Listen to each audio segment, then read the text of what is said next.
Hello everyone, welcome to my YouTube channel Books Wale Bhaiya. My name is Abhishek. I'm a book lover. I like reading books, collecting books, talking about books, visiting bookstores, meeting authors and whatnot. I've started this YouTube channel to present my reviews on books I have read. I'll start by talking about the book Jugalbandi, the BJP Before Modi by Vinay Sitapati. Firstly, we start with a bit about the author. So, Vinay Sitapati is a political scientist. He currently teaches at Ashoka University. He has degrees from the National Law School, Bangalore, and Princeton and Harvard University. This is Vinay's second book, and prior to this, he wrote a book called Half Lion, which was the biography of Prime Minister Narasimha Rao. So, coming to the book, as the title suggests, it's a book about BJP, the history of BJP. But an interesting thing to note here is actually the cover of the book. If you see on the front cover, we see Vajpayee and Advani, two most important leaders of BJP, talking to each other. But if we move to the back cover, we notice they are sitting separately as if they are in some form of disagreement. So was there a disagreement between Vajpayee and Advani? Does the book talks about that? Or is that the core of the book? Well, the book does talks about that, but it talks several other things about the BJP starting from its inception. And it covers many facts which a usual reader may even not be knowing. For example, not many of us may be aware that one of the key financiers of the BJP in its early days was the grandson, Muhammad Ali Jinnah Nusli Wadia. Many of us may not be aware that it was due to Subramaniam Swamy that the Vajpayee government fell. So Vinay Sitapati covers those events as well as all those events which played a key role not only in BJP's history but in India's polity as well. The book starts with the event in 1995 wherein Mumbai's Azad Maidan, L.K. Advani, to the surprise of everyone, announced in a public meeting that in the upcoming 1996 elections, Atal Bihari Vajpayee and not he will be the prime ministerial candidate. Now this move took everyone by surprise because before that everyone was expecting that L.K. Advani will be the prime ministerial candidate. The author then takes us back to the decade of 1920s, which formed the rise in which the RSS was formed in 1925, which is the ideological parent of the BJP. And interestingly, both Vajpayee and Advani were also born in the same decade.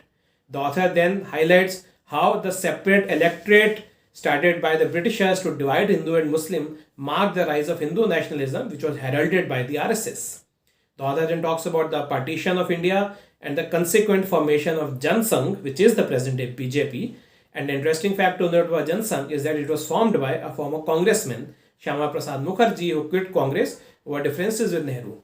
The author then describes several important events in the history of India which formulated, and the author then talks about various events and what was the impact of the BJP leadership, especially leaders like Pandit Deen Dayal Upadhyay, Vajpayee and Advani themselves, and the various RSS Sanchalaks who were at the helm those days.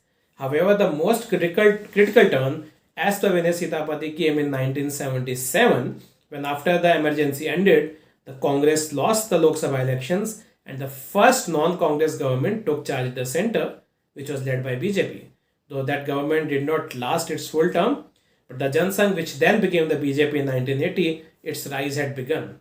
And another important event which marked its rise was the Babri Masjid demolition in 1992, which eventually led to more consolidation of Hindu vote, and with the BJP forming its first government in 1996. The author then devotes a lot of chapters to how that government, the first full term which was actually started in 1998, and how that government lasted for the full 5 years, and what, most importantly, what challenges did it face. The BJP, the author explains, faced various challenges, most important being within Vajpayee and Advani as they had disagreements on several issues. The BJP faced issues with RSS over several issues. The BJP faced challenges from its own leaders, its own BJP leaders over several issues, most important being economic. Now everyone considers BJP as a right-wing economic party committed to reforms, but in implementing the economic reform, BJP and especially Atal Bihari Vajpayee did face a lot of challenges. There were disagreements within the BJP on other critical matters also, such as inviting Parvez Musharraf in India for talks, handling the Kandahar hijacking, and over the possible sacking of Narendra Modi, who was then the chief minister, and when the Gujarat riots took place. But the most important point driven home by Vinay Sitapati is that the RSS focus on Hindu unity ensured that the BJP was never divided. And he lets us know also that BJP is one of those key political parties which were never divided, because such was the strong focus by RSS on Hindu unity. So RSS has acted as a kind of fevicol or the glue which kept everyone united. So this is about the book. I personally enjoyed reading this book a lot, and I believe it can be read by everyone who has interest in the politics of India. Even if you are not a BJP supporter, you can still read and gain a lot from this book, because the best part about this book is that Vinay has written a very unbiased, impartial account of the BJP. Nowhere has he introduced his personal opinion or personal views on events, which is the best part of this book. So whether you are a BJP supporter or a Congress or even a left supporter, you can definitely read and enjoy this book. If you like my video, please click like and subscribe to my channel, because I will be posting an update every week. Thank you very much.